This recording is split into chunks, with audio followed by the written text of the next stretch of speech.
Hello बच्चों, how are you. आज हम ऑनलाइन क्लास में विज्ञान में साइंस में लेसन नंबर 2 पढ़ेंगे, जिसमें पाठ का नाम है पदार्थ एवं उसकी अवस्थाएं, यानी पदार्थ की विभिन्न अवस्थाएं, पदार्थ एवं पदार्थ के समूह। तो इसमें पढ़ेंगे हम पदार्थ किसे कहते हैं, पदार्थ की कितनी अवस्थाएं हैं, घुलनशील पदार्थ हैं, अघुलनशील पदार्थ, पारदर्शी अपारदर्शी, चुंबकत्व, चुंबकीय गुण आदि, इनके अणु हैं, परमाणु, इन सभी के बारे में पढ़ेंगे। तो हम आप जो है अभी देखते हैं, लिख करके बताते हैं आपको, इसे देखिए। पदार्थ किसे कहते हैं, है ना। तो अभी हम आपको जो है ये लिखा है पदार्थ किसे कहते हैं, तो अब हम आपको इसको लिख करके ऐसे दिखाएंगे कि हमारे आसपास जो भी चीज़ें हैं जिनमें भार होता है, जो स्थान घेरती हैं, जिन्हें हम अपनी ज्ञानेंद्रियों द्वारा समझ सकते हैं, वो सभी पदार्थ हैं। यानी कि जो चीज़ों में वजन होता है, जगह घेरती हैं, हमारे आसपास हैं, जिन्हें हम टच कर, छू कर, सूंघ कर, समझ कर जो भी देखते हैं, वो सभी पदार्थ हैं। तो हम आगे अब ये लेते हैं कि पदार्थ की कितनी अवस्थाएं होती हैं। तो अगला क्वेश्चन है हमारा, पदार्थ की कितनी अवस्थाएं हैं। तो अभी हमारी है पदार्थ की 3 अवस्थाएं हैं। नंबर 1 ठोस पदार्थ, द्रव और गैस। यानी ठोस में ले लेते हैं हम, कांच की गोली है, ईंट है, लोहे का टुकड़ा है, या कोई भी धातु है, वो सभी पदार्थ ठोस हो गए। और दूसरा द्रव है, पानी है, दूध है, कॉफ़ी है, तेल है।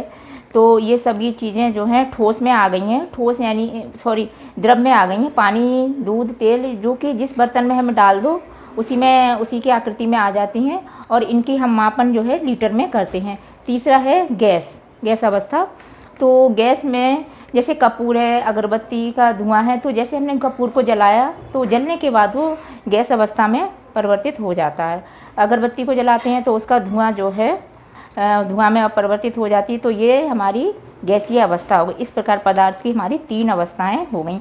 अब हम आगे लेते हैं पदार्थ का अगला क्वेश्चन है घुलनशील पदार्थ और अघुलनशील पदार्थ। यानी घुलनशील पदार्थ जिनको हम पानी में, वाटर में डाल करके घोल देते हैं और फिर वो दिखाई नहीं देते हैं, वो घुलनशील पदार्थ हो गए हैं। और जिनको हम पानी में डाल करके घोलते हैं, वो घुलते नहीं हैं, उसी अवस्था में दिखाई देते हैं, तो वो अघुलनशील पदार्थ हो गए। तो ये घुलनशील पदार्थ है, जैसे चौक है, चीनी है, नमक है, खड़िया है और है ना, तो ये पदार्थ जो हैं घुल जाएंगे।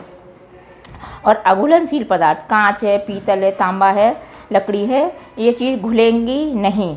तो अभी हम इनको एक छोटे से प्रैक्टिकल के द्वारा आपको समझाते हैं। हाँ देखिए, पहले हम लेते हैं आपको घुलनशील पदार्थ। ये है चौक है, और ये चीनी है, ये नमक है। तो हमने एक उसमें गिलास में पानी लिया है और पानी में थोड़ा सा ये नमक डाला, उसके ये चीनी डालते हैं, और ये हमने ये चौक पाउडर डाला। अब हम इनको घोलते हैं तो ये जो है घुल जाते हैं, यानी कि ये घुलनशील पदार्थ हैं, ये इजीली आसानी से घुल गए। अब हम अघुलनशील पदार्थ को लेते हैं।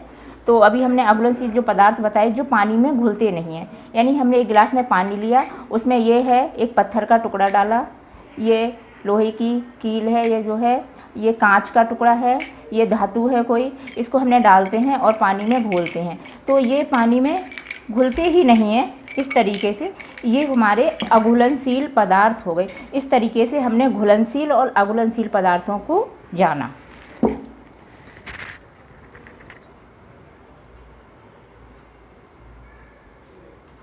पाठ के अंतर्गत पदार्थ के समूह में अगला ये है पारदर्शी, अपारदर्शी और पारभासी। पारदर्शी यानी जिनके द्वारा हम आर पार देख सकते हैं, पारदर्शी पदार्थ कहलाते हैं। जैसे कांच है, कांच के हम पार देख सकते हैं, जल है, पानी, वाटर, उसके आर पार देख सकते हैं, तो ये पारदर्शी पदार्थ।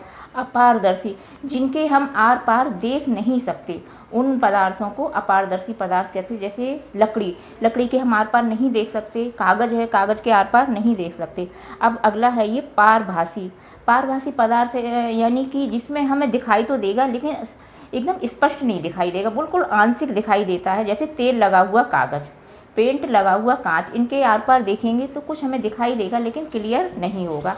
इसके बाद हम अगला क्वेश्चन लेते हैं चुंबकीय पदार्थ। चुंबकीय पदार्थ वो कहते हैं जो पदार्थ चुंबक से जो पदार्थ जो है आकर चिपक जाते हैं, उन्हें हम चुंबकीय पदार्थ कहते हैं। तो जो है जैसे कांच की जो भी चीज़ें हैं, वो लोहा है, है ना, लोहे से बनी वस्तुएं, निकेल है, कोबाल्ट है, कांच के अलावा भी ये जो हैं चुंबकीय पदार्थ हैं, चुंबक आकर्षित कर लेती है। और दूसरा है अचुंबकीय पदार्थ, तो जैसे चुंबक जिनको आकर्षित नहीं करती है, जैसे रबर है, पेंसिल है, कागज़ है, चौक है, लकड़ी है या प्लास्टिक के बटन हैं, ये अचुंबकीय पदार्थ हैं। अगले हम फिर कभी आपको इनके बारे में दिखाएंगे भी कि किस तरीके से चुंबकीय और अचुंबकीय पदार्थ है ना। अगला है अणु और परमाणु। तो अणु क्या है, पदार्थ का वह सूक्ष्मतम कण, छोटा से छोटा कण जो स्वतंत्र अवस्था में रह सकता है, अणु कहलाता है ना।